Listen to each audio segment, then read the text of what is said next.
Shooting in natural light is the easiest, fastest, and best thing you can do as a beginner. Shooting in natural light means you're basically using any light that is happening naturally in your scene.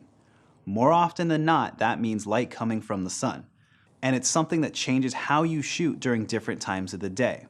But just because you can't control the sun doesn't mean you can't control how to use the light coming from the sun. Do you want to be soft, hard, minimal, blown out? The options are endless. With every photo you take, you have to think about what the lighting you want to achieve or what the goal of your lighting is. We can use lighting to properly expose a subject, or we can use it to highlight specific areas of your composition. The pros of using natural light include its ease and simplicity. It's free to use and it's always available, unless shooting at night. Some people even prefer the look and style of using natural light versus flash photography too. Right away, using natural light will keep you focused in the moment and what you're shooting. You don't have to purchase or carry any other lighting gear.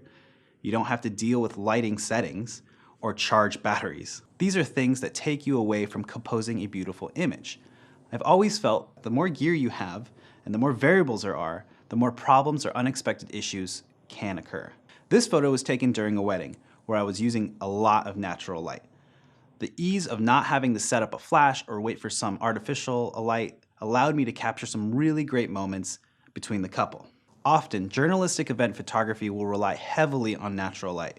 By getting my settings correct, using your light meter in the camera to expose for faces, you can make sure to capture those specific moments. Natural light will look different depending on the weather.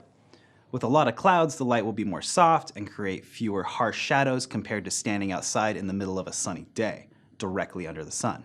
In these photos, I shot headshots and active photos for a Beachbody boot camp. More than anything, I got lucky that it was overcast that day. I exposed for their faces and the soft daylight took care of the rest. Without the harsh sun that was exposed over everything, it looked really nice. You can see how their faces, the ocean, the sand are all generally the same exposure. Compare these photos to this maternity session I shot where I was battling the sun as a backlight. It's a very different look. One is using the sun to highlight the subject and the other is just even lighting.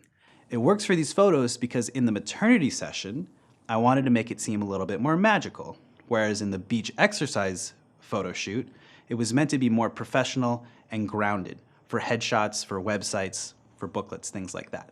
Shooting in the early morning light or near sunset will allow results in softer light that has a beautiful warm glow to it. The time of the day is often referred to as golden hour and is the perfect time to shoot if you're trying to make your photos look magical. I tend to shoot a lot of headshots and or modeling shots during this time. The sun is lower and creates a wonderful flare like this one in this shot. Still, you need to keep exposing for their faces and let the sun flare overexpose a little to create that look.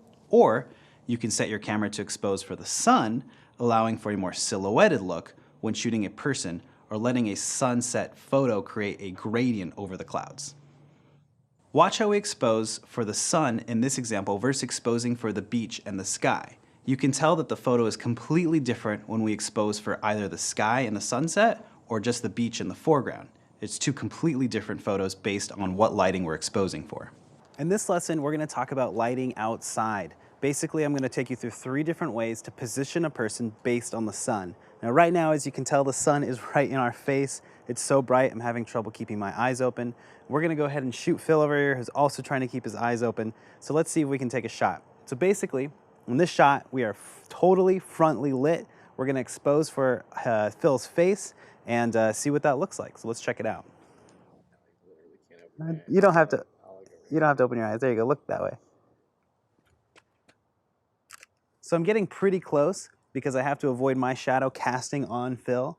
Now I'm shooting at 200 ISO at an f/5.6. I'm shooting at aperture priority, so I'm letting my camera pick the shutter.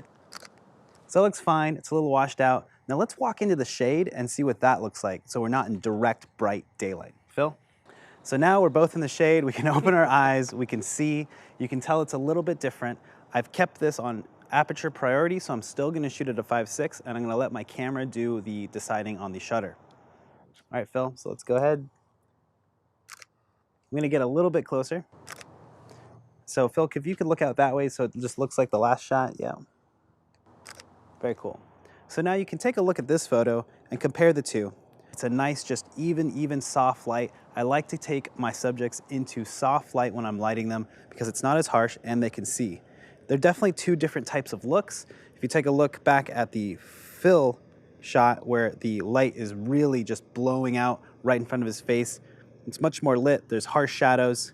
The background's a little bit nicer, but in this shot, it's nice, even, cool light. So now let's do something else. Let's take Phil back into the sun, but let's have the sun hit his back instead of his face.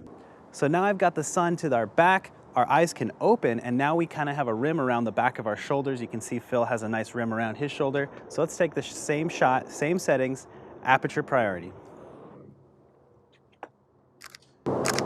Cool, so now check out this shot. So Phil's pose is almost exactly the same, but now you can see that there's a rim light behind him, and you can really see that there's a nice flare coming into our camera as well.